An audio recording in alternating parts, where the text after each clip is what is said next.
Gold, trusted gold buyers. మీరు తాకట్టు పెట్టిన బంగారాన్ని విడిపించి ఈ రోజు ఉన్న మార్కెట్ ధరకు కొనబడును. Live life like a king. ఈ సూక్తికి ఆయన ఒక నిలువెత్తు నిదర్శనంగా నాకు అనిపిస్తూ ఉంటుంది. 50 ఏళ్ల సినీ జర్నీని పూర్తి చేసుకున్నటువంటి రాఘవేంద్రరావు గారికి హృదయపూర్వక కృతజ్ఞతలు తెలియజేసుకుంటూ శుభాకాంక్షలు అందజేస్తూ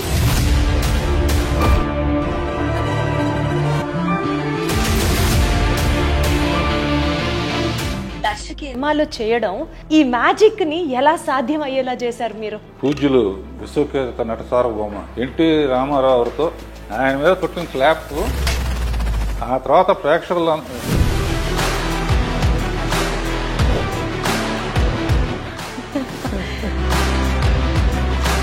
ఇదంతా కూడా నేను ఏమనుకుంటానంటే మా అమ్మ నాన్నలు. మే 2, 1977 టాలీవుడ్ కి ఒక గొప్ప దర్శకుడు పరిచయం అయిన రోజు. బాబు సినిమా రిలీజ్ వెనకాల ఒక కథ ఉంది అని విన్నాము. ఇన్ని సినిమాలు తీసి దాని గురించి మాట్లాడితే రాఘవేంద్ర పాటలు బాగా ఇస్తారంటారు. కారణం ఏంటి? ఒకసారి రాజమౌళి ఒక ఇంటర్వ్యూలో నన్ను అడిగాడు, మేము చాలా పాటల్లో హీరోయిన్ బాగా చూపించాలని అనుకుంటామండి, మీ దాంట్లోనే ఎక్కువ బాగుంటారు, కారణం ఏంటి అన్నాడు. అట్లా నేను ఏమన్నా అంటే, హీరోయిన్ రాగానే ఫేస్ అంక చూడండి, నేను అసలు అనగానే అందరు గొల్లు నవ్వారు. అదృష్టం చేసుకుని ఉండాలి, మీ సినిమాలో నటించాలన్నా ఒక చిన్న భాగం అవ్వాలన్నా. నువ్వు కూడా చేద్దుగాని ఎప్పుడైనా. అసలు మీ ఫిట్నెస్ సీక్రెట్ చెప్పండి, మీరు ఏం తింటారు చెప్పండి. ఎక్కువ ఫూల్స్ చుట్టూ ఉంటారు, చుక్కుండని ఇలా తీయడని ఆడని నవ్వటం చాలా ఇష్టం. సో అదన్నమాట మీ సీక్రెట్. ఆ గ్యాప్ లో చిన్న పర్సనల్ ఇంట్రెస్ట్. పర్సనల్ ఇంట్రెస్ట్ ఏంటి? కాలక్షేపానికి కొంచెం ఒక రౌండ్ వేసుకోవటం.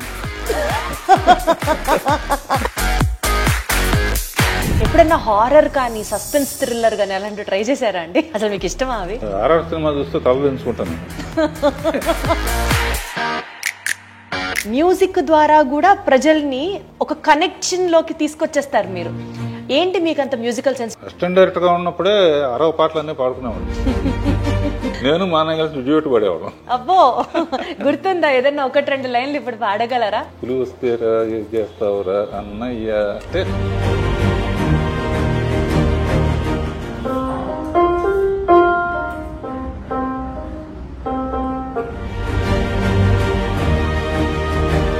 ధ్యాసంతా మీరు షర్ట్ మీద పెట్టుకున్నటువంటి ఆ గ్రీన్ అండ్ వైట్ బ్రోచ్ మీదకి వెళ్తోంది.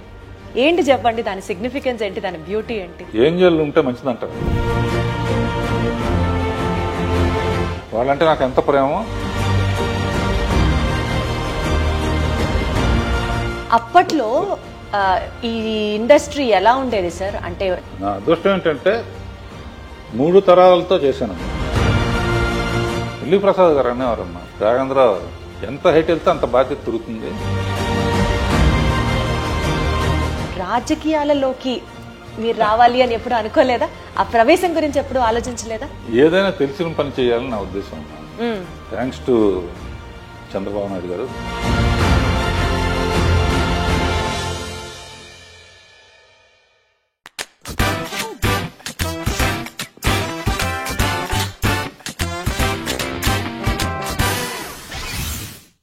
అందరికీ నమస్కారం. 50 ఏళ్ల అద్భుతమైన సినీ కెరియర్ ఆయనది. ఆయనే దర్శకేంద్రుడు శ్రీ డాక్టర్ కె రాఘవేంద్రరావు గారు.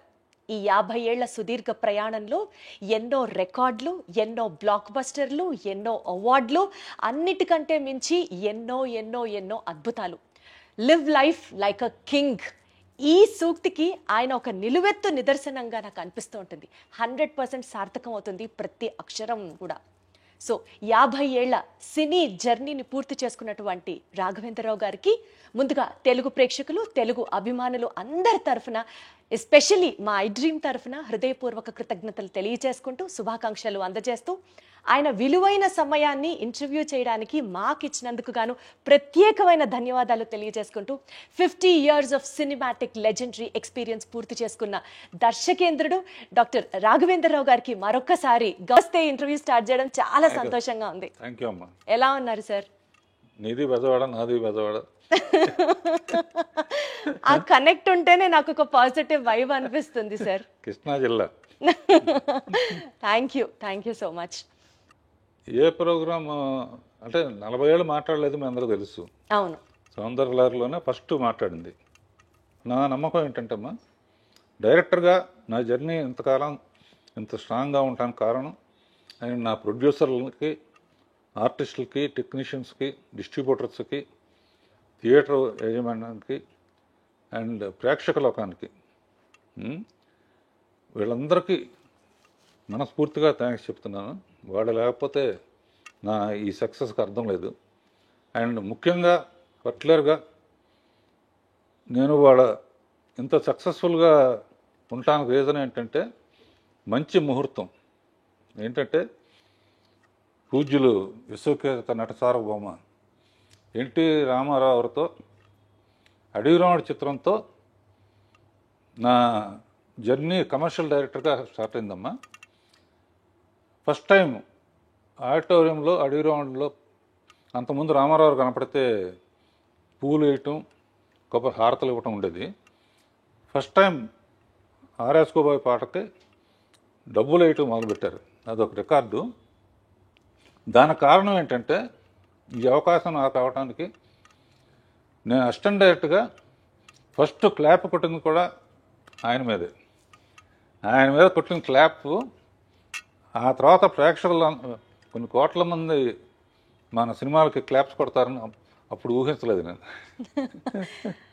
ఇలా చాలా విషయాలు మీ నుంచి తెలుసుకోవడం, మీతో పంచుకోవడం సంతోషంగా ఉంది.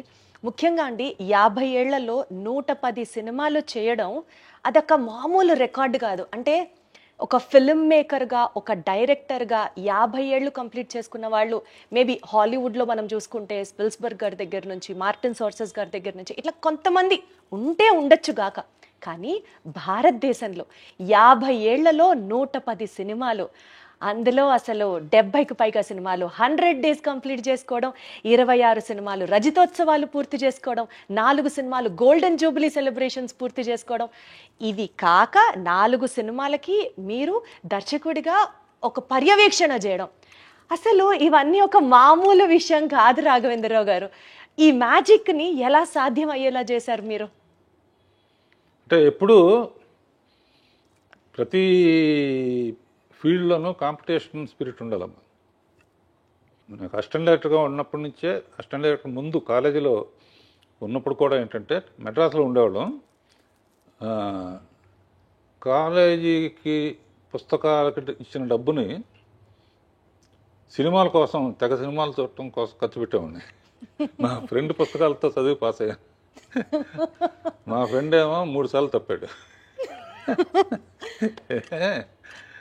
అలా చూసి నడిచి మౌంట్ రోడ్ నుంచి నడిచి వస్తూ ఉంటే ఈ షాట్ ఎట్లా తీశారు, ఈ షాట్ ఎట్లా తీశారు, మనం అయితే ఎలా తీయాలి అనే ప్యాషన్ విపరీతంగా ఉండేదమ్మా.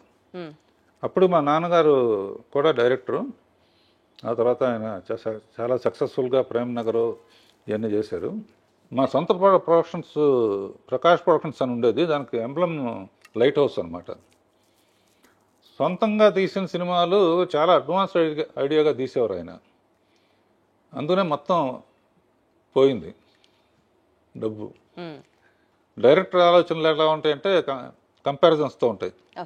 ప్రకాష్ ప్రొడక్షన్స్ లైట్ హౌస్లో బల్బు ఆరిపోయింది, నేను మళ్ళీ డైరెక్టర్ అయ్యి ఆ బల్బు వెలిగించాలి అనే ఒక ఛాలెంజ్ తీసుకున్నామా. ఛాలెంజ్ తీసుకుని ఫస్ట్ పిక్చర్ పాండవనస్తం కమలాకర్ కామేశ్వరతో చేసి, తర్వాత నాన్నగారి దగ్గర ఎక్కువ చేశాను. విమోత్సవం గారి దగ్గర ఒకటి చేశాను. నాన్నగారి దగ్గర సెక్షనే చాలా ఉపయోగపడింది. నాన్నగారితో స్త్రీజన్మ ఇది తీస్తున్నప్పుడు రామానాయుడు గారు, నాన్నగారు ప్రేమనగర్ కనెక్షన్స్తో నేను మ్యూజిక్ విషయంలో కానీ ఈ విషయంలో కానీ నా యాక్టివిటీస్ ఇవన్నీ చూసి రాఘవేంద్రరావు ఫస్ట్ డైరెక్షన్ నాకే చేయాలి నువ్వు అని చెప్పారు. చెబితే మా ఫాదర్ ఏమన్నారంటే ఇంకొంచెం ఎక్స్పీరియన్స్ ఉంటే బెటర్ అని చెప్పి అలా పాపం అందుకనే సౌందర్యలహరిలో ఫస్ట్ నేను నాయుడు గారితోనే స్టార్ట్ చేశాను. ఆ తర్వాత యాక్చువల్గా మా ఫ్రెండ్స్ చాలా కేసీపీ లిమిటెడ్ అని దాని తాలూకు కొంచెం బాగా రిచ్ పీపుల్ బాగా క్లోజ్గా ఉండేవాళ్ళం. వాళ్ళు ఓ రోజు రాఘవేంద్ర సినిమా తీద్దాం ఉన్నారు. తీద్దామంటే నేను అందరిలాగా ఎందుకు శ్యామ్ బెనగల్ వాళ్ళలాగా మంచి ఆర్ట్ ఫిల్మ్ తీయాలి, ₹1,00,000 తీసి రికార్డు చేయాలి, కొత్త ఆర్టిస్టులు ఎవరికి డబ్బులు ఇవ్వటం లేదు, ఎవరు ఫుడ్ వాళ్ళు తెచ్చుకోవాలి, ఇటువంటి పిచ్చి ఆలోచనలతో వాళ్ళకి చెబితే ₹1,00,000 సినిమా కాదు, కాస్ట్లీ సినిమా తీయాలి, ఫస్ట్ పిక్చర్తోనే జగపతితో పోటీ పడాలి, రామానాయుడు గారితో పోటీ పడాలి. సో ఒక డైరెక్టర్గా అది డిఫైనింగ్ మూమెంట్ అనమాట. అసిస్టెంట్ డైరెక్టర్ నుంచి డైరెక్టర్గా ఆ ఛాలెంజ్ని యాక్సెప్ట్ చేస్తూ అప్పటి పరిస్థితులకు తగ్గట్టుగా వండర్ఫుల్ అండి. నేను ఏం చేస్తానో ఎలా తీస్తానో కూడా నా మీద నమ్మకంతో ఇచ్చిన ప్రొడ్యూసర్స్ మొట్టమొదట ఇచ్చిన వాళ్ళకి మర్చిపోకూడదు కదమ్మా. సార్ ఆ హంబుల్ క్వాలిటీ ఎన్ని జనరేషన్స్ మీ నుంచి నేర్చుకున్నా సరే ఇంకా చాలా తక్కువే అవుతుంది. అది మే 2, 1977 టాలీవుడ్కి ఒక గొప్ప దర్శకుడు పరిచయం అయిన రోజు. బాబు సినిమా రిలీజ్ వెనకాల ఒక కథ ఉంది అని విన్నాము. అంటే మీరు ముహూర్త బలాన్ని గట్టిగా నమ్ముతారని, ఆ ముహూర్తానికి ఆ సినిమాని విడుదల చేయాలి, కానీ అప్పట్లో కాబట్టి కరెంటు కోతలు అవి ఉంటూ ఉంటాయి, సో టైంకి రిలీజ్ చేయలేకపోతున్నాము అని చెప్పి మీరు ఒక పోస్టర్ వేసి అందరికీ పంచారట. సో ఆ ఎక్స్పీరియన్స్ని గుర్తు చేస్తూ ఆ టైంలో ఎలాంటి సవాళ్ళని ఎదుర్కొన్నారు రాఘవేంద్రరావు గారు మీరు? అంటే ఒకటమ్మా, ఏప్రిల్ 28 ఒకటి, మే 2 ఒకటి, మే 9 ఒకటి, ఈ 3 సెన్సేషన్. బాబు కూడా 28 రిలీజ్ అవ్వాల్సిందే, మే 2కి వచ్చింది. Adaviramudu April 28 super duper hit. Baahubali April 28 2 super duper hit. Wonderful. May 2 నా ఫస్ట్ పిక్చరు. మే 2 అమరావతికి మళ్ళీ పుట్టినరోజు. అంటే మనం వెదవాడాలం కనుక ఖచ్చితంగా అమరావతితో కనెక్ట్ అవుతాం. రైట్. మే 9 రేపు one of my Athiloka Sundari, మా అందరి ఫేవరెట్ సినిమా రీ రిలీజ్ అవుతుంది అప్పుడు కూడా. సో ఈ 3 డేట్స్ గోల్డెన్ మెమరీస్ ఉంటాయమ్మా.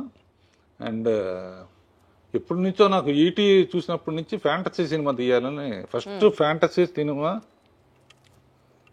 డైరెక్ట్గా కొన్ని కేవీరెడ్డి గారు 1-2 తీశారు, కానీ యాక్చువల్ ఫ్యాంటసీగా అక్కడి నుంచి రావటం అది అంటే అది క్రెడిట్ అనుకోవట్లేదు.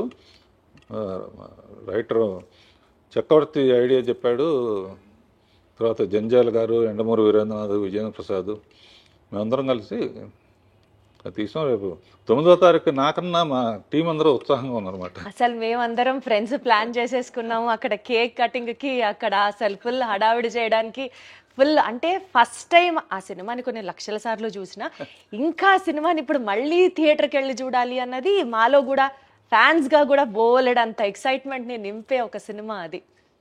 అదేనమ్మా, ఇప్పటికీ దత్తు గారు కానీ చాలామంది జగదేక వీరుడు మళ్ళీ తీయమంటారు. నేనేమంటా అంటే అదే పేరు పెట్టి వేరే సినిమా తీసినా బాగుండదు. అదే సినిమా తీయాలంటే మళ్ళీ కంపారిజన్ వస్తుంది. చిరంజీవి కొడుకు రామ్ చరణ్తో తీసాం అనుకో, శ్రీదేవి కూతురు జానవి, మనుషులు మారారు కానీ వాళ్ళే గుర్తుకు వస్తూ ఉంటారు. 100% రైట్ సార్ మీరు చెప్పేది. పైగా మ్యూజిక్ ఏమో మార్చకూడదు. అంతకన్నా గొప్ప మ్యూజిక్ ఇళయరాజా గారు, మహానుభావుడు. ఒకసారి ఊరిని సరదాగా చెప్తాను, ఇళయరాజా గారు నేను ఎప్పుడు మాట్లాడినా కదా, ఆయనకి ఏదో ఫంక్షన్ వస్తే ఇక్కడికి వచ్చాడు ఆయన. అందరూ మాట్లాడిన తర్వాత రాజా గారిని మాట్లాడడం, ముందు డైరెక్టర్ గారిని మాట్లాడమనండి రాఘవేంద్ర గారిని, నేను ఆయన మాట్లాడారంటే ఇప్పుడు అదేం కుదరదు, ఆయన మాట్లాడితే నేను మాట్లాడతాను అంటే, సార్ నన్ను క్షమించండి, నేను ఎప్పుడూ మాట్లాడలేదు స్టేజ్ మీద అంటే, మీరు మాట్లాడతా లేకపోతే దిగిపోతాను. అప్పుడు ఒక మాట చెప్పాను అనమాట, ఇళయరాజా గారు జగదేక వీరుడు అయితే ఆయన సంగీతం అతిలోక సుందరి అని. భలే చెప్పారు. అంతకన్నా 2 ముక్కల నుంచి ముగించేశారా? ఆ మాత్రం ఆ ఒక్క మాట చెప్పి ముగించేశారా? ఈ మధ్య అంటే ఇప్పుడు రంగంలో దిగాను కాబట్టి కొంచెం మాట్లాడుతున్నా. సో 1977లో బాబు సినిమా రిలీజ్ అయిన తర్వాత బాగా రికార్డ్స్, బాగా కలెక్షన్లు వచ్చాయి. అదే టైంలో ఆ స్పాన్లో కె విశ్వనాథ్ గారి జీవన జ్యోతి సినిమా రిలీజ్ అయినప్పుడు మీ సినిమా కలెక్షన్లు కొద్దిగా తగ్గాయి అని చెప్పి మీరే ఒక ఇంటర్వ్యూలో చెప్పారు. అంటే కాస్త డిసప్పాయింట్ అయ్యారు మీరు ఆ టైంలో అని చెప్పారు.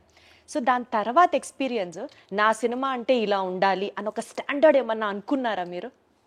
నిజంగానమ్మా, నాకు విశ్వనాథ్ గారి పిక్చరు, బాపు గారి పిక్చర్ అంటే చాలా ఇష్టం. మొదట్లో అస్టాండర్డ్ కొన్నప్పుడు ఆదర్ సుబ్బారావు పిక్చర్లు సాంగ్స్ టేకింగ్లో నా సినిమా బాగుంది 50 days వరకు బాగా ఆడుతుంది.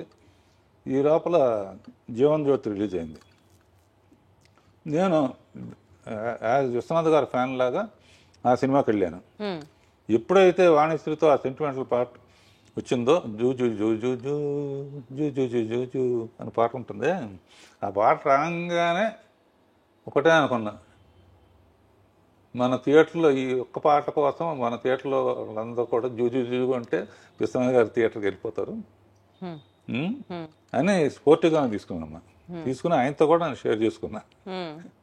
ఎందుకంటే అప్పటి నుంచి ఆయన అసలు ఫ్యామిలీను ఇళ్ళు ఇయ్యే తప్ప, నేనే కులుమన వెళ్ళి అక్కడికి వెళ్ళి ఇక్కడికి వెళ్ళి ఆయనలాగా తీయాలనుకునేవాడు. కానీ మళ్ళీ నెక్స్ట్ పిక్చర్కి మళ్ళీ కాశ్మీర్ అని ఇదని అదని రెస్పాన్సిబిలిటీ అంటే ఆడియన్స్కి. చాలా రోజులు రాజమౌళి కూడా ఫాలో అయ్యాడు. ఒక పెద్ద పిక్చర్ తీస్తే నెక్స్ట్ చిన్న పిక్చర్ తీసేవాడిని. అవును. బాబు తర్వాత జ్యోతి తీశాను, అడవిరాముడి తర్వాత కల్పన తీశాను. అచ్చా, అట్లా పెద్ద సినిమాలని చిన్న సినిమాలని రెండు బ్యాలెన్స్ చేయడం మీ స్కిల్.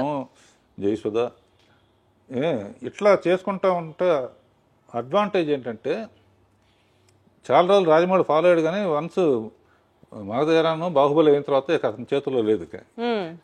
తెచ్చినట్టు ఇంకా పెద్ద సినిమా తీయాల్సింది. అంటే ప్రత్యేకంగా దాని వెనకాల రీజన్ ఏంటి? ఒక పెద్ద సినిమా, ఒక చిన్న సినిమా. అంటే చిన్న సినిమా అప్పుడు రాఘవేంద్రరావు సినిమా అంటారు, పెద్ద సినిమా అన్నప్పుడు ఆ పేరు ఉంటుంది.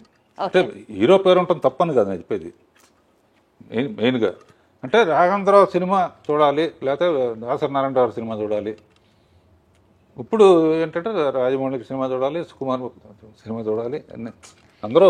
మీ స్టైల్ ఆఫ్ ఫిల్మ్ మేకింగ్ లో రాఘవేంద్రరావు గారు ఒక గ్రాండియర్ ఉంటుంది. ఒక విజువల్ స్టోరీ టెల్లింగ్ ని మీరు అద్భుతంగా విజువల్స్ రూపంలో కానీ, ఫ్రేమ్ సెట్ చేయడంలో కానీ మీ మార్క్ మీదే. అదే ఇందాక మీరు అన్నట్లు పెద్ద సినిమా అయినా అద్భుతంగా ఉంటుంది, చిన్న సినిమా అయినా బీభత్సంగా ఉంటుంది. ఆ ఎక్స్పర్టైజ్ మీకు సాధ్యం అంతే. నేను నిన్న క్వశ్చన్ అడుగుతాను. జ్యోతి తీశాను, దేవత తీశాను, బొబ్బులి బ్రహ్మను తీశాను, అన్నమయ్య తీశాను, తర్వాత ఇక ఫ్యామిలీ డ్రామాలు చాలా తీశాను, చాలా ఎమోషనల్ సబ్జెక్టులు అన్నీ. ఇన్ని సినిమాలు తీసి దాని గురించి మాట్లాడితే రాఘవేంద్ర పాటలు బాగా తీస్తారంటారు. కారణం ఏంటి నువ్వు చెప్పాలి. అడు చూపిస్తావా? అలా అని కాదు, బట్ అంటే అదే నేను చెప్తున్నాను కదా, ఏ ఫ్రేమ్ కా ఫ్రేమ్ స్పెసిఫిసిటీ ఉన్నా light travels faster than sound అంటారు కదా. సో కొన్ని సీన్స్, కొన్ని సాంగ్స్, ఎస్పెషల్లీ మీరు సాంగ్స్ లో యూజ్ చేసే కొన్ని ప్రాపర్టీస్ అట్లా నిలబడిపోతాయి అంతే. అది వేరే లెవెల్ అంతే. అంటే అది మెయిన్ తెలివితేటలను డామినేట్ చేసి, అంటే ఇంకా మా మైండ్ ని డైవర్ట్ చేసేసి మీరు చూపించే ఆబ్జెక్ట్స్, ఎస్పెషల్లీ ఫ్రూట్స్ యూసేజ్ కానీ, ఎస్పెషల్లీ ఫ్లవర్స్ యూసేజ్ కానీ మీ తర్వాతే అంతే, ఇంకా అందులో తిరుగులేదు. పూజ్యులు వెంకయ్యనాయుడు గారు కూడా ఎప్పుడైనా స్టేజ్ మీద స్వర్ణ భారత్ అనే అవును ఒక ట్రస్ట్ నడుపుతున్నారు. బాగా చాలాసార్లు వెళ్ళాను, బాగా నడుపుతున్నారు, బ్రహ్మాండంగా ఉంటుందని. ఆయన ఏ స్టేజ్ మీద చెప్పినా కూడా రాఘవేంద్ర సినిమా అంటే స్వర్గాన్ని నేల మీద దింపినట్టే అండి. అసలు ఒక హీరోయిన్ ని ఇంత అందంగా మరి ఏ దర్శకుడు చూపించలేనంత విధంగా ఆవిడ ఎంట్రీ కానీ మీరిచ్చే ఆ షార్ట్స్, ఆ పూలు మధ్యలో అసలు వేరే లెవెల్. రాఘవేంద్రరావు గారు అదృష్టం చేసుకొని ఉండాలంతే ఆ సినిమాలో, మీ సినిమాలో నటించాలన్నా, ఒక చిన్న భాగం అవ్వాలన్నా. నువ్వు కూడా చేద్దు కానీ ఎప్పుడైనా. ఆహా, తదాస్తు.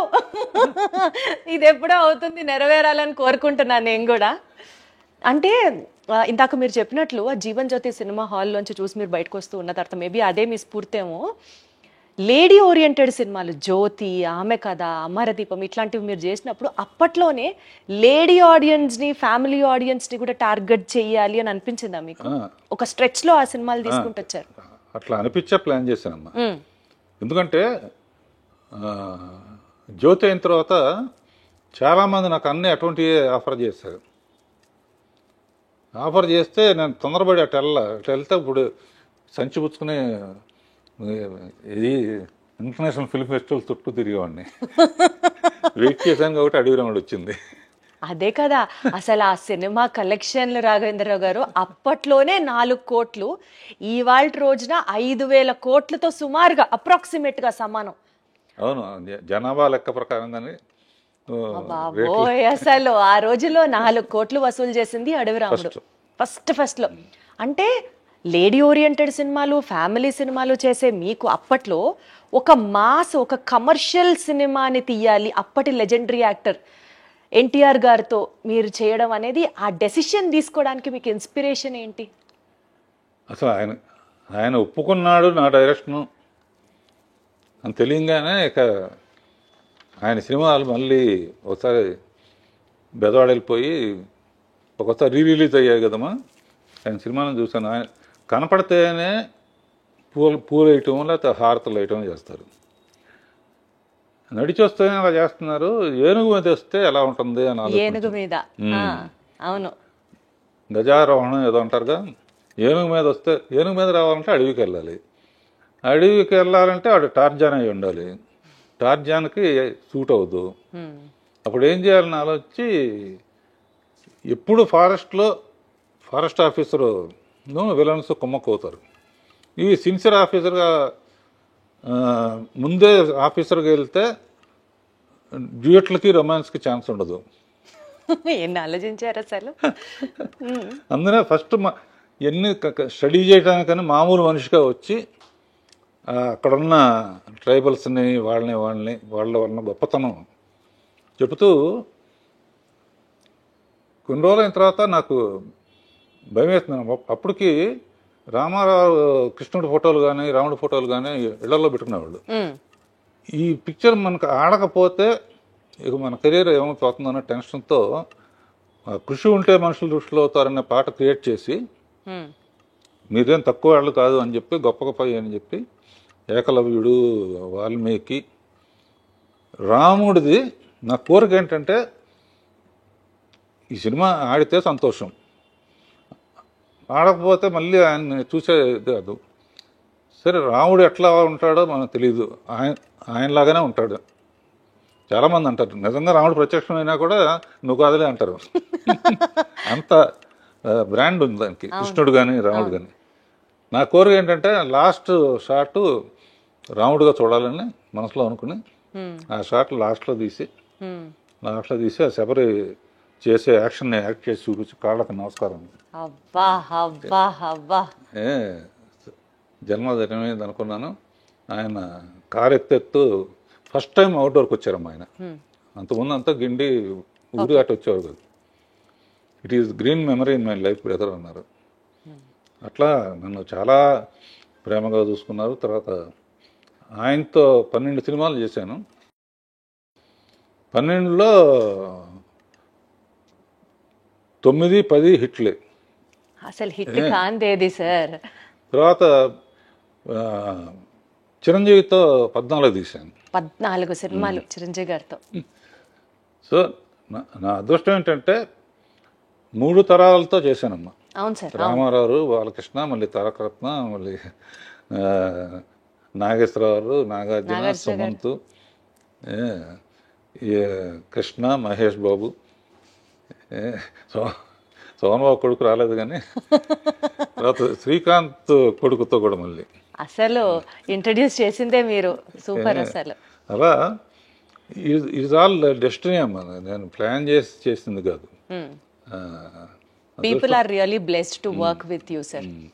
నా అదృష్టం ఏంటంటే ఇంతవరకు ఏ హీరో కూడా నా డైరెక్షన్ అంటే ఆయన వద్దులేండి అనలా.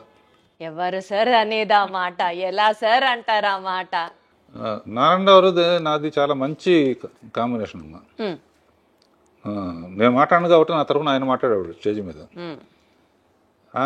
ఆయన పిక్చర్ ఒకటి ఆడితే నేను పోటీగా ఇంకో పిక్చర్, నాకు పోటీగా ఆయన ఇంకో పిక్చర్, ఇట్లా చాలా ఫ్రెండ్లీ వాతావరణంలో జరిగిందమ్మా. అప్పట్లో ఈ ఇండస్ట్రీ ఎలా ఉండేది సార్? అంటే సినిమా మార్కెటింగ్ పరంగా కావచ్చు, టాప్ హీరోస్ని సినిమాలు చేయడానికి కన్విన్స్ చేసే విధానం కావచ్చు, మీ డైరెక్టర్స్ మధ్యలో ఉండే ఆ పోటీతత్వం కావచ్చు, అంటే ఎలా ప్లాన్ చేసేవారు మీరు అప్పటి ఆ స్ట్రెస్ని, కాంపిటీషన్ని హ్యాండిల్ చేయడానికి? ఇప్పుడు రామారావు కానీ లేకపోతే వీళ్ళకి కానీ వాళ్ళకి కానీ గంటలు కథ చెప్పేవాళ్ళం కదమ్మా. చెప్పేవాళ్ళు కాదు. అంతకుముందు వాళ్ళు ఏం చేశారో మనం ఈసారి కొత్త డిఫరెంట్ ఏంటి, ఓ 20 minutes 30 minutesలో లైన్ ఓహో ఓకే అయిపోయిందమ్మా. లేకపోతే ఇంకోటి చూడండి అంటే అంతే. ఆ తర్వాత ప్రొడ్యూసర్స్ కూడా చాలా మంచి ప్రొడ్యూసర్స్. నాకు ఎంతసేపు ఏంటంటే ప్రొడ్యూసరు 100% నష్టపోకూడదు, రెస్పాన్సిబిలిటీ. ఎందుకంటే వాళ్ళు వడ్డీలు తెచ్చి అది చేసి 100% సక్సెస్ అవ్వాలి అనే స్పిరిట్తో ఉండేది. అందులోనే మ్యాక్సిమం అడిగినోడు 38 daysలో తీసామమ్మా. అంతేనా? 38 రోజుల సినిమా అయిపోయింది. జ్యోతి 28 రోజులు. అర్రే, ఏదైనా కూడా 40-45 రోజులమ్మా మాక్సిమం. ఆ తర్వాత ఈ జిప్పులు ఇవన్నీ వచ్చిన తర్వాత కొంచెం అప్పుడైనా కూడా నేను 70 రోజులు దాటలా, 60-70 రోజులు. అలా ఒక పక్కన తెలుగు, ఒక పక్కన హిందీ. ఊరికి మనగాడు తెలుగులో కృష్ణతో పెద్ద సూపర్ హిట్ మా, అది చూసి జితేంద్ర మన హిందీలో తీద్దామని. అప్పుడు ఏంటంటే 16 ఏళ్ళ వయసు తెలుగులో హిట్ అయింది, హిందీలో శ్రీదేవి చేస్తే ఆడలా. అయినా కూడా జితేంద్ర శ్రీదేవిని పెడదామంటే ఓకే అన్నాడు. లేకపోతే అమ్మాయికి అట్లా మన సౌందర్య ఇంటర్వ్యూలో కూడా అమ్మాయి చెప్పింది అసలు. అండ్ చాలా అన్ఫార్చునేట్ విషయం ఏంటంటే లాస్ట్లో అమ్మాయి మామ్ అనే సినిమా తీసింది కదమ్మా, రీసెంట్గా రిలీజ్ అయింది. అవును. ఇక్కడ ఆడియో ఫంక్షన్ తెలుగులో కూడా చేయడానికి నన్ను చీఫ్ గెస్ట్గా పిలిచి అమ్మాయి కాంబినేషన్లో 24 సినిమాలు చేశాను. 25th ఫిలిం కూడా మనం చెయ్యాలని నాకు ఆడ నమస్కారం పెట్టింది. ఆ తర్వాత దేవలోకానికే వెళ్ళింది. అతిలోక సుందరి దేవలోకానికే వెళ్ళిపోయింది. చాలా ఇండస్ట్రీకి అంటే మ్యాక్సిమం సర్వ్ చేసింది, అట్లాంటి డెత్ ఉండకూడదు. అవును సార్, అవును సార్. ఇందాక మీరు చెప్పినట్లుగా శ్రీదేవి గారితో 24 సినిమాలు చేశారు, 11 సినిమాలు ఎన్టీఆర్ గారితో చేశారు, 14 సినిమాలు చిరంజీవి గారితో చేశారు. అసలు ఇట్లా చెప్పుకుంటూ పోతే ఏఎన్ఆర్ గారితో, శోభన్ బాబు గారితో, కృష్ణరాజు గారితో ఇట్లా చాలా సినిమాలు చేశారు కదా. అప్పట్లో ఆ హీరోస్లో ఉండేటువంటి ఆ చరిష్మాటిక్ ఎక్స్పీరియన్స్ మీతో ఎట్లా ఉండేది సార్? నాగేశ్వరరావు, రామారావు వాళ్ళు మా నాన్నగారు తరం చాలా గౌరవంగా ఉండేది. వాళ్ళ ఎక్స్పీరియన్స్ మాతో షేర్ చేసుకోవటం. ఎందుకంటే వాళ్ళకి ఆ టైంలో ఏంటంటే యంగ్ డైరెక్టర్స్ కావాలి వాళ్ళకి. ఎప్పుడైనా కొత్తదే సెలెక్ట్ చేసుకుంటారు కదా, అట్లా అందరూ అసలు చాలా హ్యాపీగా ఆడతా పాడతా తీసేవాళ్ళం కథల విషయంలో కానీ, రిలీజ్ అయిన తర్వాత కానీ. అండ్ ఇంకో గొప్ప విషయం ఏంటంటే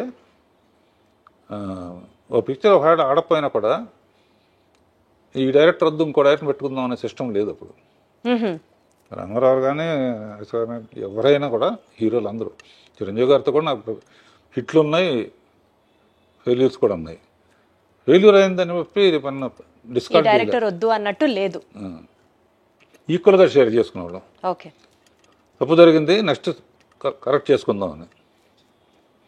అట్లా చాలా ఫ్రెండ్. ఇప్పుడు కూడా అంతా సరదాగానే ఉంటారు. ఇప్పుడున్న జనరేషన్లో వాళ్ళు తీసే పిక్చర్లు నాకు నచ్చిందంటే డెఫినెట్గా నాకు ఫోన్ చేసి అప్రిషియేట్ చేస్తారు. చేస్తే నేనే వస్తానండి అని చెప్పి వచ్చేవారు. అప్పుడప్పుడు డైరెక్టర్స్ అందరం కలిసి ఈ బ్యాచ్ డైరెక్టర్స్ అందరూ మా ఇంట్లో పార్టీ చేసుకుంటా ఉంటాం. అబ్బో, అదే అడగబోతున్నాను. అంటే డైరెక్టర్స్ ఇప్పటి వాళ్ళని మీరు అప్రిషియేట్ చేయడమో చాలా పెద్ద విషయం.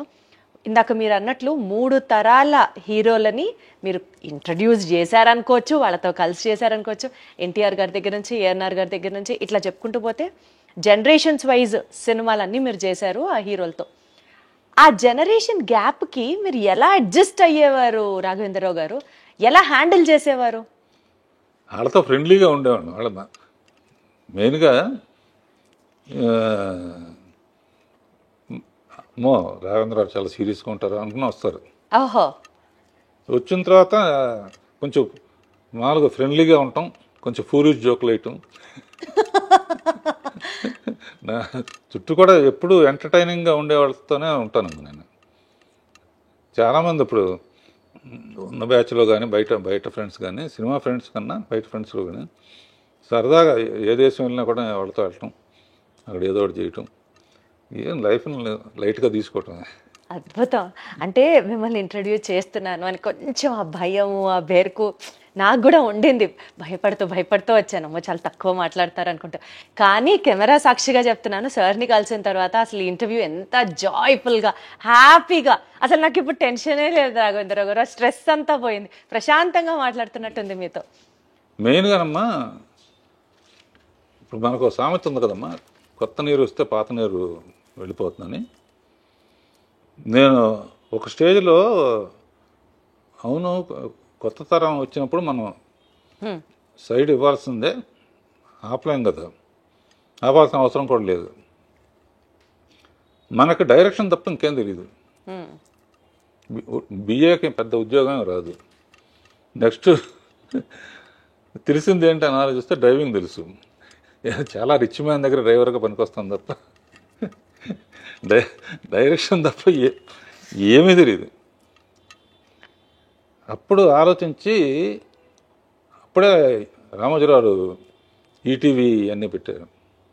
సీరియల్స్ చేసి శిష్యులకు అప్పచెప్పి రష్ చూసి అప్పుడప్పుడు షూటింగ్ దగ్గరికి వెళ్ళి మ్యూజిక్ చేసి సినిమాలాగానే ఉంటుంది అని శాంతినివాసం అని మొదలుపెట్టి రాజమౌళిని డైరెక్టర్గా పెట్టాము. ఓ, అలా మీరే ఇంట్రడ్యూస్ చేశారా?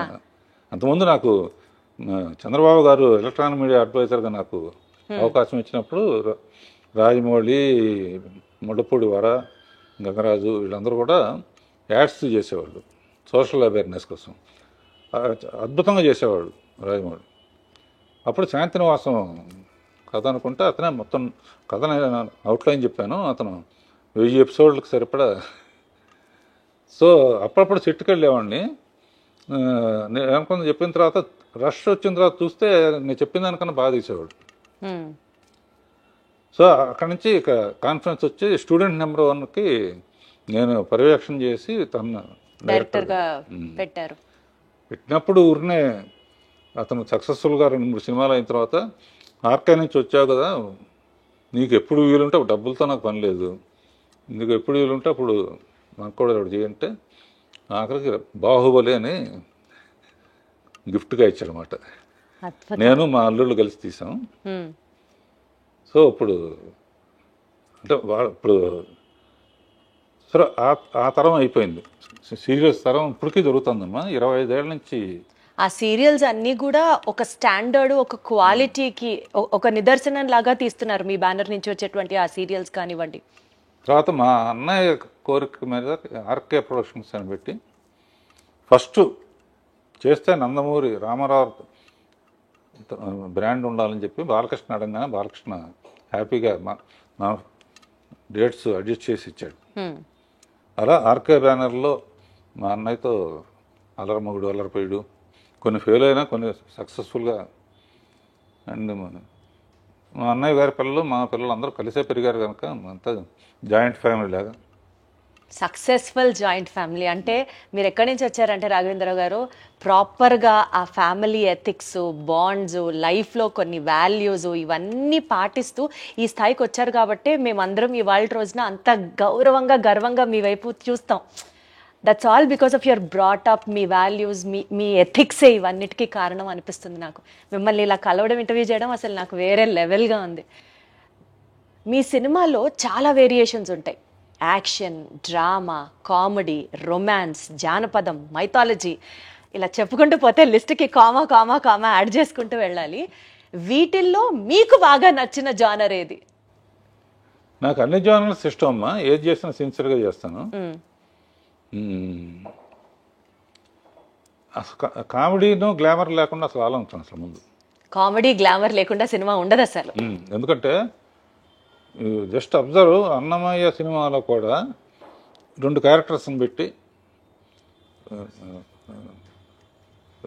గుండు హనుమంతరావు బ్రహ్మానందని పెట్టి, అంటే తర్వాత మోహన్ బాబు, సేఫ్టీ అంటే అన్నీ ఉండాలి అనే ఒక స్ట్రాంగ్ బిలీఫ్ అమ్మా నాకు.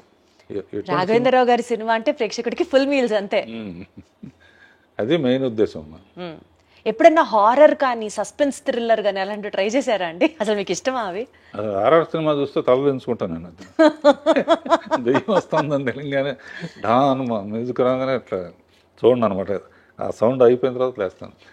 ఊరిని శాంపుల్కి వేటగాడిలో ఒట్టి నిజం హారర్ కాదు, ఒక బంగ్లాలో నుంచి నేను వేయడం ఇది పాటలాగా ఇది పువ్వులు పూయిన తోట అని ఫైనల్ కాదు, అక్కడ మదరే విడిపిస్తాడని. అంతకన్నా ఇంకా అంతకన్నా హారర్ జోన్లోకి వెళ్ళారు అసలు. అది చూడండి, అసలు థియేటర్కి వెళ్తాను, అది ఆ ఎపిసోడ్ వచ్చినప్పుడు మొట్ట తల తెంచుకుంటాను అనమాట. అదొకటి. గొంతులో క్యాన్సర్, సిగరెట్లు ఏమన్నా కూడా తల ఉంచుకుంటారు. సో అసలు అలాంటివి కూడా చూడరు? అంటే ఏదైనా అన్ప్లెజెంట్ అనిపించింది అసలు చూడరు యూజువల్? బాధ వేస్తుంది, వచ్చింది ఎంటర్టైన్మెంట్ కోసం. Got it. సో అయితే మీరు అనేకమైనటువంటి ప్రసిద్ధ మ్యూజిక్ డైరెక్టర్స్తో కూడా పనిచేశారు. మీ సినిమా అని అంటే మ్యూజిక్కి ఒక ప్రత్యేకమైన స్థానం ఉంటుంది అన్నది మాకు అర్థమైపోతుంది. మ్యూజిక్ పట్ల మీకున్నటువంటి కమాండ్ అనుకోవచ్చు, లేకపోతే మీకు అది ప్రత్యేకమైన ఇంట్రెస్టా? మ్యూజిక్ ద్వారా కూడా ప్రజల్ని ఒక కనెక్షన్లోకి తీసుకొచ్చేస్తారు మీరు. ఏంటి మీకు అంత మ్యూజికల్ సెన్స్? మీ రూమ్లోకి రాగానే రాఘవేంద్రరావు గారు ఆ పక్కన ఆ కీబోర్డ్ అది చూసి కూడా అబ్బా నా క్వశ్చన్ కరెక్ట్గా అడుగుతున్నా నేను అని అనిపించింది. మీకు మ్యూజిక్ అంటే అంత ప్రత్యేకమైన ఎఫినిటీ దేనికి? మొదటి నుంచి ఫస్ట్ పిక్చర్స్ అన్ని చక్రవర్తి చేశాడమ్మా. చక్రవర్తి నేను క్లోజ్ ఫ్రెండ్స్ అనమాట. అతనికి హార్మోనీ కానీ సరిగమలు కానీ తెలియదు. బాండ్ గిఫ్ట్ అంటారే, ఏ లైన్ ఇచ్చినా కూడా ట్యూన్ కట్టేస్తారన్నమాట. సో చక్రవర్తితో జర్నీ మ్యాక్సిమం 30-40 సినిమాలు చేసామమ్మా. తర్వాత మహాదేవన్ అన్నారు. తర్వాత పెద్ద చేంజ్ అసలు మ్యూజిక్లో సెన్సేషన్ చేసింది మన ఇళయరాజా గారు.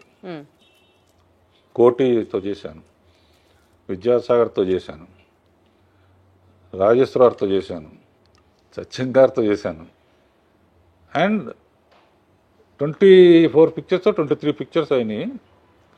కీరాణితో నా కాంబినేషన్ సెన్సేషనల్ హిట్స్ అన్నీ. ఎందుకంటే మా ఇద్దరికి మంచి అండర్స్టాండింగ్ అర్థమైపోతుంది ఆ కెమిస్ట్రీ మాకు వినేటప్పుడు హాల్లో. ఇప్పుడు ఏ సినిమా అయినా సరే కీరాణి లేకపోతే నేను పని చేయలేను అనమాట. అంత సింక్ అయిపోయారు. సింక్ అయిపోయి ఫ్యామిలీగా కూడా బాగా వాళ్ళ ఫ్యామిలీ మా ఫ్యామిలీ కలుస్తాం, 3 ఫ్యామిలీ మా ఫ్యామిలీ కలవడం. అంటే కీరాణి దగ్గర నుంచి నేర్చుకుంది ఏంటంటే కొంచెం రాగాల గురించి కానీ ఇది ఏ రాగం అని అడిగి. కీరాణిలో గొప్పతనం ఏంటంటే పల్లవిలో ఆల్మోస్ట్ సిచ్యువేషన్ బట్టి తనే చాలా వరకు కాంట్రిబ్యూషన్ ఉంటుంది. అలా మ్యూజిక్ అసిస్టెంట్ డైరెక్టర్గా ఉన్నప్పుడే 60 పాటలన్నీ పాడుకునేవాడిని. అండ్ మేము హాలిడేస్కి నేను మా బ్రదరు విలేజెస్కి వెళ్ళాడు, కేసరపల్లి మాది. వెళ్ళినప్పుడు సినిమా వాళ్ళం అంటే వాళ్ళ క్రేజ్ ఆ రోజుల్లో. ఇప్పుడు అంత క్రేజ్ లేదనుకో. ఇప్పుడు కూడా అంతే క్రేజ్ ఉందండి. కాగదు సినిమా వాళ్ళు అంటే అదేండి సార్ ఏదో పాడండి అనేవాళ్ళు. నేను మా అన్న కలిసి డ్యూట్ పడేవాడు. అబ్బో గుర్తుందా? ఏదన్నా 1-2 లైన్లు ఇప్పుడు పాడగలరా? జస్ట్ ఊరుకునే ఒక హమ్ము. పులి వస్తేరా ఏం చేస్తావురా అన్నయ్య అంటే ఇది చేస్తాను తమ్ముడు అని. ఏదో అంటే విలేజ్ లైఫ్ నాకు బాగా ఇష్టం అమ్మా. అందుకనే తర్వాత సినిమాలు చాలా సినిమాలు విలేజెస్లోనే తీశాను. సో ఇండస్ట్రీకి అండి హీరో విక్టరీ వెంకటేష్ గారి దగ్గర నుంచి శ్రీదేవి గారి దగ్గర నుంచి దగ్గర 70 మంది హీరోయిన్లని 25 మంది స్టార్ హీరోస్ని ఎందరో దర్శకుల్ని పరిచయం చేసిన మీకు వాళ్ళలో చూసిన వెంటనే ఈ క్వాలిటీ డెఫినెట్లీ వీళ్ళని షైన్ చేసేలా చేస్తుంది అని మీరే ముందర అనలైజ్ చేసుకుంటారా? వాట్ క్వాలిటీ ఏం చూస్తారు మీరు వాళ్ళలో ఇంట్రడ్యూస్ చేసే ముందు? హీరోకి అడ్వాంటేజ్ ఏంటన్నా అన్నీ తనే చేస్తాడు. ఇంట్రొడక్షన్ కానీ, డ్యాన్సులు కానీ, నథింగ్, ఫైట్లు కానీ, విలన్తో పోరాడి ప్రజల కోసం ఏదో చేయటం. సో హీరోయిన్స్ కేవలం అందంగా చూపించాలనేది మైండ్లో. ఆల్రెడీ అందంగా ఉన్నా కూడా ఒకసారి రాజమౌళి ఒక ఇంటర్వ్యూలో నన్ను అడిగాడు, మేము చాలా పాటల్లో హీరోయిన్ బాగా అనుకుంటామండి, మీ దాంట్లోనే ఎక్కువ బాగుంటారు, కారణం ఏంటి అన్నారు. అట్లా నేనేమన్నా అంటే హీరోయిన్ రాగానే ఫేస్ ఎంక చూడండి నేను అసలు అనగానే అందరు గొల్లు నవ్వారు. అంటే సరదాకని చెప్పి ఏంటంటే ఎవరు పూర్తిగా అందంగా ఉండరమ్మా. కొంతమంది నవ్వు బాగుంటుంది, కొంతమంది కళ్ళు బాగుంటాయి, కొంతమంది. సో ఏది బాగదో అది చూపించకుండా అవాయిడ్ చేయటమే మీ గొప్పతనం, మీ స్కిల్. లేకపోతే కొంచెం అటు ఇటుగా ఉంటే చుట్టూ పూలు పెట్టి అందులోంచి అమ్మాయి అదా పూలకి అసలు కారణం. అలా అల్టిమేట్గా ఏంటంటే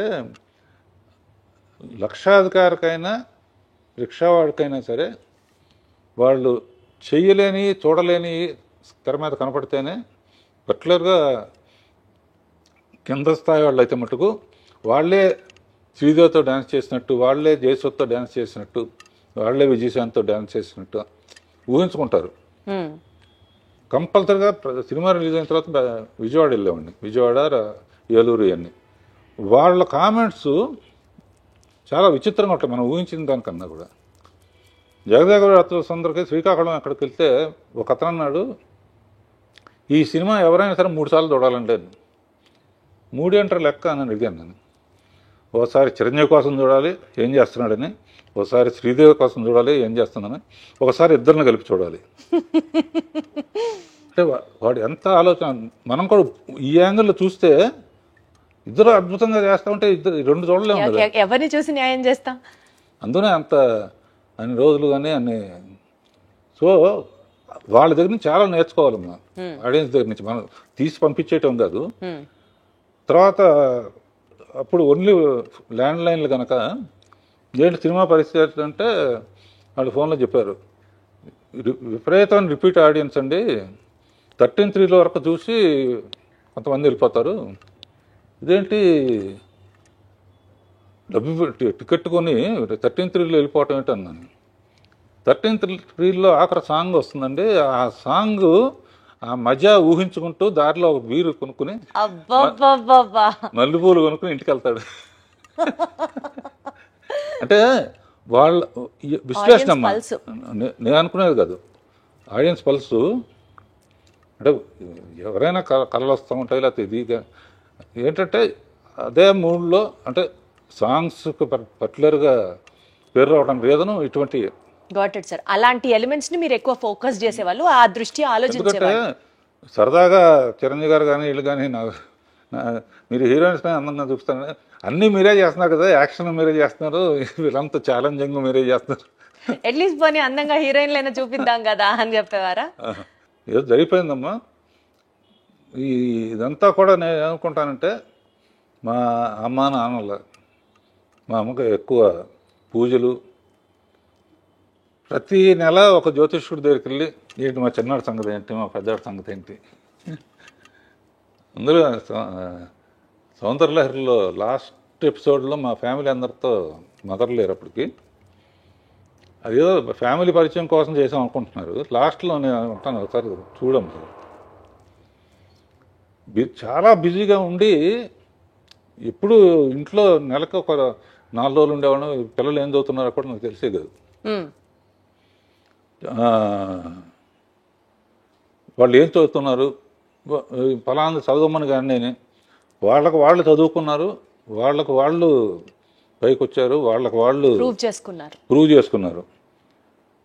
ఇలాంటిది ఈ షోలో ఎందుకు పెట్టానంటే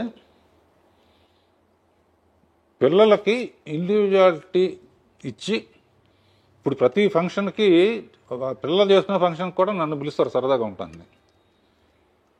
ఇది చూసైనా ఓల్డ్ ఏజ్ హోమ్కి పేరెంట్స్ పంపించకూడదు, లేకపోతే నా వయసు ఏంటి వాళ్ళ వయసు ఏంటి, వాళ్ళ పిల్లలు వాళ్ళందరూ బర్త్డేలకు కూడా అంకుల్ వస్తే బాగుంటుందని వాళ్ళ ఫ్రెండ్స్ కూడా. అంటే ఏదో ఒకటి పుట్టినరోజుకి ఒక సత్యపండు ఉండేవాడు, పాటలు తెలుగుదేశానికి పాటలోను బర్త్డే సాంగ్స్, ఎవరు బర్త్డే వస్తే వాళ్ళ మీద ఒక సాంగు అంతకుముందు తీసిన స్టిల్స్ వేసి ఏదో ఒక ఇంట్రెస్ట్ క్రియేట్ చేస్తూ ఉంటాం అన్నమాట. సార్ మీలా స్పార్క్ ఉంటుంది సార్, అది అది ఎవర్ లైటింగ్ స్పార్క్. ఇందాకే నేను మిమ్మల్ని పాయింట్ అడుగుదాం అనుకున్నాను, మనం ఈ ముచ్చట్లలో పడి అది కొంచెం పక్కకి వెళ్ళింది, కానీ మళ్ళీ గుర్తొచ్చింది. రామారావు గారితో మీకు ఒక ప్రత్యేకమైన అనుబంధం ఉంది. మీరు అసలు షో స్టార్ట్ చేస్తున్నప్పుడే వాళ్ళ పేర్లు తలుచుకుంటూ స్టార్ట్ చేశారు. మీకు అంత క్లోజ్నెస్ ఉన్నప్పుడు వాళ్ళతో రాజకీయాలలోకి మీరు రావాలి అని ఎప్పుడు అనుకోలేదా? ఆ ప్రవేశం గురించి ఎప్పుడు ఆలోచించలేదా? ఏదైనా తెలిసిన పని చేయాలని నా ఉద్దేశం అమ్మా. థ్యాంక్స్ టు చంద్రబాబు నాయుడు గారు. సరే, నాకు మీరు ప్రతి పని స్టార్ట్ చేసే ముందు వెంకటేశ్వర స్వామి దగ్గర నుంచి స్టార్ట్ చేస్తాం, ఆయన పాదాల దగ్గర ఆ కార్యక్రమాన్ని పెట్టి స్టార్ట్ చేస్తామని చెప్పారు. ఈ ప్రస్తావన వచ్చినప్పుడు Annamayya romantic, drama, mythology, fantasy ఇన్ని జోనర్లలో సినిమాలు తీసే మీకు, comedy and glamour most important అని భావించే మీకు, అన్నమయ్య లాంటి ఒక డివోషనల్ సబ్జెక్ట్ చెయ్యాలి అని ఎందుకు అనిపించింది? యాక్చువల్లీ అన్నమయ్య సినిమా ఇప్పటికీ కూడా రీసెంట్ సినిమా రిలీజెస్తో పోల్చుకుంటే ఆడియో ఆఫ్ అన్నమయ్య ఆ సేల్స్ ఇప్పటికీ కూడా స్కై రాకెటింగ్ అవుతూనే ఉన్నాయి. అన్నమయ్య ఒక ఆణిముత్యం, అన్నమయ్య మ్యూజిక్ అసలు వేరే లెవెల్. డివోషనల్ సబ్జెక్ట్ చేయాలన్న థాట్ మీకు అసలు ఎట్లా? అది ఏదైనా ఆయనే ఇచ్చాడు. తిరుపతి సినిమా మొదలు పెట్టేటప్పుడు తిరుపతి వెళ్ళి మొదలు పెడతాం, గడ్డం ఇచ్చేస్తాను, అయిపోయిన తర్వాత తిరుపతి వెళ్ళి గడ్డం ఇచ్చేస్తాను. ఇట్లా ఇప్పుడు వరకు నా గడ్డం తిరుపతిలో తప్ప ఎప్పుడైనా ఎక్కువ రోజులు అయితే పెడితే కొంచెం ట్రిమ్ చేస్తాను అంతే. అన్నమయ్య అనే సబ్జెక్టు బాపు గారు, విశ్వనాథ్ గారు లాంటి వాళ్ళు కాకుండా నాకు అవకాశం రావడానికి ఆయనే కారణం అనుకుంటా. స్వామే పంపించుంటాడు, స్వామే అడగకుండా అన్నమయ్య ఇచ్చాడు. అండ్ ఆ కథ నాకు రావటం, నాగార్జున ఏంటి, రాఘవేంద్ర ఏంటి, సుమన్ ఏంటి అనుకునేది ఛాలెంజ్గా తీసుకుని నాగార్జున పెట్టడానికి రీజన్ అంటే వాళ్ళ ఫాదర్ విపన్నారాయణ ఇవన్నీ కూడా చేశారు. అది కాకుండా ఇది చూడాలంటే మామూలుగా లోపలికి రావాలంటే భక్తి సినిమాలకి హీరోలు ఉంటే బెటర్ అని చెప్పి హీరోని పెట్టి జనాన్ని లోపలికి తీసుకొస్తే గ్యారంటీగా హిట్ అవుతుంది నమ్మకం. అందునే ప్రెస్ షూటింగ్ జరుగుతున్నప్పుడల్లా ప్రెస్ మీట్ పెట్టాలి, అసలు ఒకేసారి సినిమా చూపించాం అనమాట. బెస్ట్ కళ్ళకి పండగ అసలు స్వామిని అలా చూడడం. అసలు క్లైమాక్స్కి అయితే ఇప్పుడు కూడా ఫోన్ చేసి కళ్ళెమ్మటి నీళ్లు తిరగని వాళ్ళు ఉండరు సార్. ఉన్నారంటే వాళ్ళకి అసలు ఇంకా వాళ్ళు వేరే జోనర్ అని అర్థం చేసుకోవాలి అంతే. ఇప్పటికీ టీవీలో వచ్చినప్పుడు చూస్తే ఫోన్లు వస్తాయి నాకు, ఎందుకు రాకుండా అంత ఏడిపించావు అంటే. నాకు కూడా అది రామదాసు నిజంగా స్వామి మీ చేత జయించారు అన్నట్టుగా భావించారు. చిరంజీవి గారు, వెంకటేష్ వీళ్ళందరూ కూడా ఎన్ని సినిమాలు చేసి లాభంగా ఒక అన్నమయ్య చాలు అంటాను. అండ్ మనం బాధ్యతగా తీసుకుని ఇంట్రడ్యూస్ చేసిన వెంకటేష్ కానీ, మహేష్ బాబు కానీ, అల్లు అర్జున్ కానీ వీళ్ళందరూ వాళ్ళ టాప్ పొజిషన్లో ఉన్నందుకు అంతకన్నా మనకేం కావాలి? సార్థకం సార్, అసలు జన్మ సార్థకం అంతే. మీతో పనిచేయడమే మహాభాగ్యం. అలాంటిది ఇంట్రడ్యూస్ చేసి వాళ్ళందరూ టాప్ పొజిషన్లో ఉండడానికి కారణం మీరే అని అంటే మాత్రం అసలు ఇంత కంటెంట్మెంట్. సరే, ఇప్పుడు పెద్ద సినిమాల్ని అంటే 70mm స్క్రీన్ ఫిల్మ్స్ని, బిగ్ సినిమాస్ని మీరు షూట్ చేశారు, మీరు హ్యాండిల్ చేశారు. ఆర్కే బ్యానర్తో చాలా సీరియల్స్ చేశారు. అది కాకుండా ఇప్పుడు ట్రెండ్కి తగ్గట్టుగా ఓటీటీలో వెబ్ సిరీస్ని కూడా మీరు డైరెక్ట్ చేశారు. కొన్ని వెబ్ సిరీస్ మీరు చేయడం జరిగింది. ఈ ప్లాట్ఫామ్ని ఎలా చూస్తారు మీరు? అప్పుడు సీరియల్ మొదలు పెట్టినప్పుడు ఐడియా అందుకు వచ్చిందని చెప్పాను కదా కొత్త. మొత్తం అయిపోయిన తర్వాత నాకు బ్లాంక్ అయిపోయానమ్మా. బ్లాంక్ అయిపోయాను. ఇప్పుడు ఏం చేయాలి మనం కాళ్ళ ఆఫీస్కి వచ్చి కూర్చుని ఏం చేయాలి? అప్పుడు నాకు ఐడియా వచ్చింది, సీరియల్ ఐడియా లాగానే యూట్యూబ్ చూడటం మొదలుపెట్టా. షార్ట్ ఫిల్మ్స్ అందులో బెస్ట్గా తీసిన వాళ్ళని పిలిచి కొన్ని షార్ట్ ఫిల్మ్స్ చేసాం. అందులో కొన్ని పాటలు రాయటం కూడా మొదలుపెట్టాను. పాటలు మీరు రాశారా? అరే సో అదే టైంలో ఈటీవీలో కథాసౌధ అని చెప్పి వెబ్ సిరీస్, అంటే ఒక్కో సిరీస్ అరగంటలో అయిపోవాలన్నమాట. అరగంటలో కథ చెప్పడం.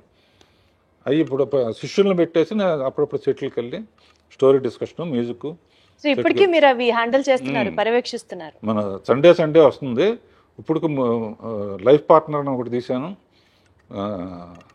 లవ్ యూ నానమ్మ అని ఒకటి తీశాను, సుందరంగాడి ప్రేమ కథ అని ఒకటి తీశాను, ఏవి అలనాటి ముద్దులని రాబోతోంది అనమాట. ఇది ఇందుగలడందు లేడన్న సందేహము వలదు, మా రాఘవేంద్రరావు గారు అన్ని ప్లాట్ఫామ్స్ లో ఆయన ఉన్నాను అని ప్రూవ్ చేస్తారు. అద్భుతం అసలు. అది కాకుండా ఈ కుర్రాళ్ళందరినీ అయిపోయిన తర్వాత ఈవినింగ్ 4:30 నుంచి 6 వరకు వెళ్ళి పికిల్ బాల్ ఆడతాం అనమాట. మళ్ళీ వాళ్ళతో కలిసి అర్రే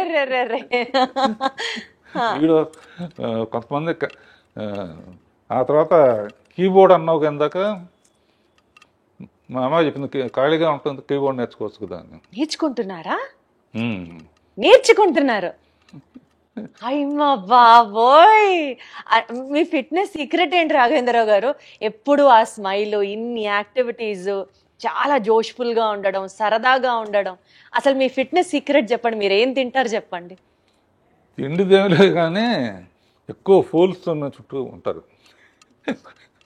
మరి హార్వర్డ్ యూనివర్సిటీ, ఇది జేసీ మిల్లర్, ఇటువంటివన్నీ శక్తిపండని లేకపోతే ఈడని ఆడని ఊరిని జోకులు వేసుకుంటూ నవ్వటం చాలా ఇష్టం నాకు, నవ్వించటం. కానీ అందుకనే భరణీను బ్రహ్మానందం వీళ్ళు కొంచెం పొయిటిక్ ఇది ఉందన్నమాట. నేను 2-3 కొటేషన్స్ అందరూ రాస్తున్నాక మనం ఎందుకు రాయకూడదని చెప్పి అందులో కూడా మనం అనుకున్నవన్నీ జరిగి ఉంటే ఇప్పుడు జరిగినవన్నీ మనం అనుకున్నవి కావు. మనం అనుకున్నవన్నీ జరుగుంటే ఇప్పుడు జరిగినవన్నీ మనం అనుకున్నవి కావు. నువ్వు అంతేగా అంతేగా అంతేగా. అది కాకుండా లైఫ్ని ఇంత లైట్గా తీసుకుంటేనే సీరియస్గా ఉంది, సీరియస్గా తీసుకుంటే ఎలా ఉంటుందని. అదొకటి నాకు చాలా ఇష్టమైంది. అది మెయిన్ అనమాట. లైఫ్ని ఎంత ఇది వచ్చినా కూడా దాన్ని వెల్కమ్ చేయటం, జోకులు వేసుకుని పోయిందిరా సినిమా పోయింది రా. అసలు సో మీకు ఏది ఆ బాధ కానీ ఆ ఫ్రస్ట్రేషన్ కానీ మిమ్మల్ని అసలు టచ్ చేయవు అన్నమాట. అయితే ఇంట్లో కూడా అంతే. మెడిటేషన్ చేస్తారా దానికోసం ప్రత్యేకంగా? అదొకటి ఉంది, మర్చిపోయాను. పొద్దునే ఓ రోజు స్విమ్మింగ్ పూల్, ఓ రోజు పిలాటే, ఓ రోజు స్ట్రెచ్చింగ్ ఎక్సర్సైజ్, ఈవినింగ్ యోగా నిద్ర మెడిటేషన్ ప్రతిరోజు. పికిల్ బాల్ అవగానే స్నానం చేసి 40 minutes మెడిటేషన్. సో టైముని అలా విభజించుకుంటా.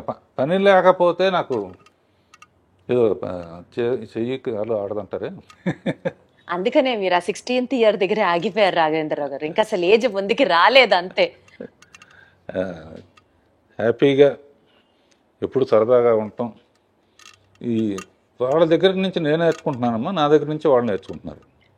కొంతమంది చెప్తారు కదా, కేజీ 1200 రూపాయలు ఉండే బియ్యం తింటాం, లీటర్ 5000 రూపాయల నుంచి 10,000 రూపాయలు ఉన్న డైరెక్ట్గా హిమాలయాస్ నుంచి తెచ్చిన వాటర్ తాగుతాం, అదే మా బ్యూటీ సీక్రెట్, అదే మా ఫిట్నెస్ సీక్రెట్ అంటారు కదా.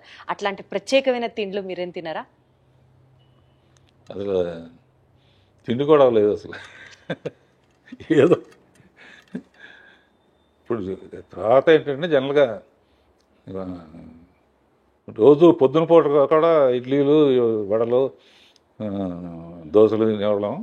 ఇప్పుడు ఏంటంటే ఒట్టి నట్స్ను, ఫ్రూట్స్, మధ్యాహ్నం lunch, night only tiffin. So అదన్నమాట మీ సీక్రెట్. ఆ గ్యాప్లో చిన్న పర్సనల్ ఇంట్రెస్ట్. పర్సనల్ ఇంట్రెస్ట్ ఏంటి? ఏదో కాలక్షేపానికి కొంచెం ఒక రౌండ్ వేసుకోవటం.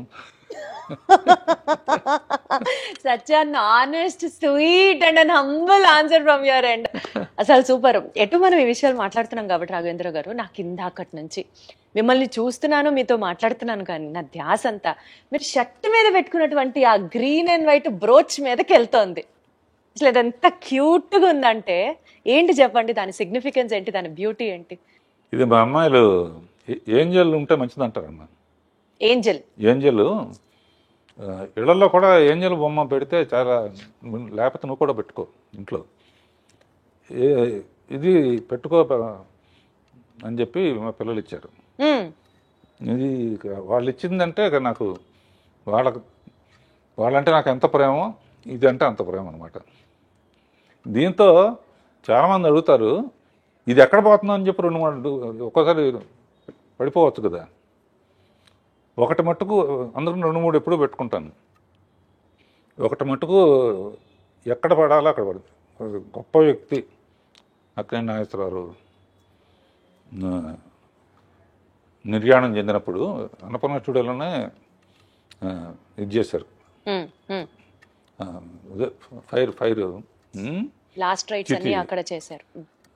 నాగార్జున ఎక్కువ ఎమోషనల్ అయితే నేను గట్టిగా కావాలని ఇంటికి వచ్చి చూస్తే ఇది లేదు, అందులో పడిపోయింది అనమాట. అందుకనే ఎప్పుడు సేఫ్టీకి దానికి నేను చాలా హ్యాపీగా ఫీల్ అయ్యాను. ఒక గొప్ప వ్యక్తికి ఇలా అనేక మెట్టు మీద మెట్టు. పిల్లి ప్రసాద్ గారు అనేవారమ్మా. అంటే ఆయన సినిమాలో చైల్డ్ ఆర్టిస్ట్గా కూడా చేశాం. నేనంటే బాగా ఇష్టం ఆయనకి. రాఘవేంద్రరావు సినిమా పెద్ద హిట్ అయిందని వాళ్ళ అబ్బాయి చెప్పాడు. రాఘవేంద్రరావు ఎంత పైకి వెళితే ఎక్కడ ఇది పడిపోకుండా చూడటం ఉండడం బాధ్యత, పడిపోకుండా చూడటం. ఎంత హైట్ వెళ్తే అంత బాధ్యత పెరుగుతుంది. అట్లా is a beautiful journey all over. ప్రత్యేకంగా అండి, సీనియర్ ఎన్టీఆర్ గారితో మీరు చేసిన ప్రతి సినిమాలో ఆడియో బ్లాక్ బస్టర్ హిట్ అంతే. చక్రవర్తి గారు మ్యూజిక్ అనుకోవచ్చు, లేకపోతే వాట్ ఎవర్, కారణాలు ఏంటో మీరే చెప్పాలి. కానీ అసలు ఆ పాటలకి మీరు దగ్గరుండి రాయించుకునేవారా, లేకపోతే ఎన్టీఆర్ గారే రాసేవారా? అసలు ఏంటి ఆ మ్యాజిక్? యాక్చువల్గా అమ్మా, ఇందాక చెప్పినట్టు రామారావు పిక్చర్ రాగానే ఎట్టి పరిస్థితుల్లో సక్సెస్ చేయాలి అన్నది. అప్పటికేంటంటే నాగేశ్వరరావు డ్యాన్స్లు అంటే బాగా విపరీతంగా స్టెప్పులు విజిల్స్ చేసేవాళ్ళు. రామారావుకి అంత సాంగ్స్ అప్పుడు మిగతా వర్షిప్ ఉండేది, కానీ ముందు అది కూడా కవర్ చేయాలని చెప్పేసి నా బిలీఫ్ ఎప్పుడు సాంగ్ హిట్ అవ్వాలన్నా ఇది చెప్తున్నా దాని లీడ్ సీన్ బాగుండాలి. సో సాంగ్స్లో ఆయన ఫెయిల్ అవ్వకూడదు అనుకుని ఆరేసుకోబోయే పారేసుకున్నాను అనే అడవి రౌండ్ల పాట మాధవన్ గారు మ్యూజిక్. ఆ పాట అప్పుడు ఏంటంటే హీరో కోసం పరిగెత్తుకుంటూ వస్తుంటే నీళ్ళలో పడిపోతుంది. ఆయన వచ్చే లోపల ఆరేసుకోవాలని చెప్పి లీడ్ అలా తీసి ఈ లోపల ఆయన వచ్చేస్తున్నాడు.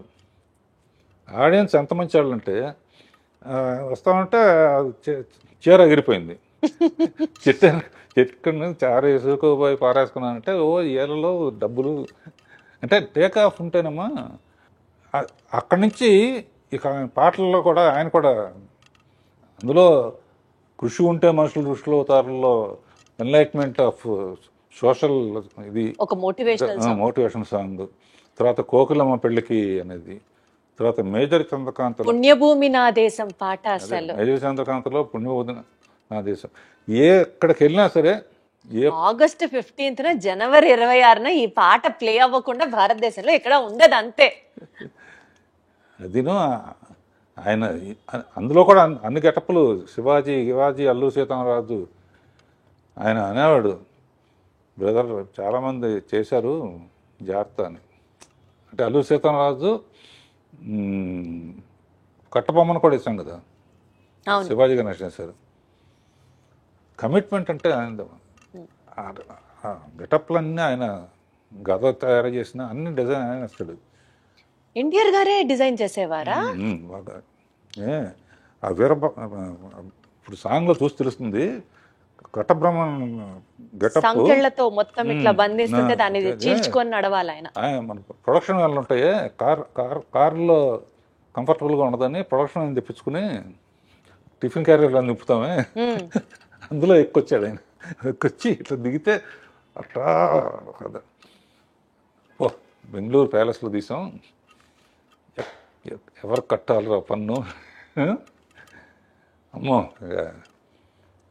ఇక ఆయన టాపిక్ సౌందర్యలో టాపిక్ వచ్చినప్పుడు నేను తట్టుకోలేక ఏడ్చేసాను. ఇప్పుడు కూడా లైట్ గా మీ కళ్ళు చెమరుస్తున్నాయి, అర్థం అవుతుంది. అంటే నాకు ఆయన లేకపోతే అసలు అంటే అంత బాగా చూసుకున్నారు. నేను అందుకనే చెప్తున్నా కదా, ఫస్ట్ ఆయన మీద క్లాప్ కొట్టడమే నాకు నా ముహూర్తం అంటారే, గొప్ప ముహూర్తం అనమాట నా జీవితానికి. అందుకనే ఆయన దేవుడిలాగా జీవితంలో మర్చిపోలేని. అద్భుతం. మీరు అలాగా ఇప్పటికే తలుచుకుంటూ సందర్భం వచ్చినప్పుడు అల్లా ఆయనకి కృతజ్ఞతలు చెప్పడం అంటే మీ గొప్పతనం అంతే. పాటల ప్రస్తావన వచ్చింది కాబట్టి శ్రీదేవి గారితో మీరు 24 సినిమాలు చేశారు. అసలు మీరు చేసినటువంటి హిట్ సాంగ్స్ గురించి మాట్లాడుకుంటూ వెళ్తే ఒక ఎపిసోడ్ మొత్తం దాని గురించే చేయాలి. But one of my favourites కానీ ఈ జనరేషన్లో కూడా ఈ ఇన్స్టాగ్రామ్, ఫేస్బుక్, యూట్యూబ్లో రీల్స్ అని చేస్తూ ఉంటారు. ఇప్పటికీ ఎవర్ ట్రెండింగ్ సాంగ్ సిరిమల్లె పువ్వా. అసలు ఎంత బాగుంటుందో ఆ పాట. ఈ పాట వెనకాల ఉన్నటువంటి కొన్ని జ్ఞాపకాలని పంచుకోండి సార్. శ్రీదేవిది హిస్టరీ అమ్మా, ఎవరికి జరగనే. మా ఫాదర్ పిక్చర్లో చైల్డ్ ఆర్టిస్ట్, నేను అసిస్టెంట్ డైరెక్టర్. నిద్రపోతా ఉంటే షార్ట్ రెడీ అని చెప్పి ఎత్తుకుని తీసుకొచ్చి యాక్ట్ చేయించాడు. ఒకసారి కొన్ని నాకు ఇచ్చేసేవారు ఆయన, నువ్వు చేసురా అని. మౌంట్ రోడ్లో అమ్మాయి రోడ్డు దాటు ఆడవాడిగా రావాలి. నేనేంటి మనకు ఛాన్స్ దొరికింది బాగా తీయాలని చెప్పి అప్పుడే లైట్స్ వచ్చినాయి అనమాట. నేను ఇట్లా ఊపుతాను, నువ్వు పరిగెత్తుకొచ్చే అన్నాను. లైట్లు గ్రీన్ పడింది, ఊపాను. కార్లలో వస్తాయి, ఆ సెన్స్ పోయింది. అయ్యో, లక్కీగా ఆ షాట్ కూడా అందులో ఉంటుంది. జస్ట్ ఎడ్జి తగిలి పడిపోయింది. పడి అన్కాన్షియస్ అయిపోతే ఎత్తుకుని నాకు జైలు ఇవన్నీ కనపడి అనమాట. అయ్యో, ఏమవుతుందా, ఏ రిస్క్ అవుతుందా. అలా స్టార్ట్ అయ్యింది. ఆ తర్వాత పెద్దమ్మాయి అయిన తర్వాత ఫస్ట్ అటు ఇటుగా ఉన్నాయి. తమిళ్ 14-15 బాగా. సో దానికన్నా బాగా తీయాలన్న ఛాలెంజ్తో ఆ సిరిమల్ల పువ్వ పాట ఒరిజినల్లో కూడా భారతరాజు గారు చాలా బాగా తీశాడు. నేను ఇందులో నా ఇది బొప్పాస్కాయ దానికో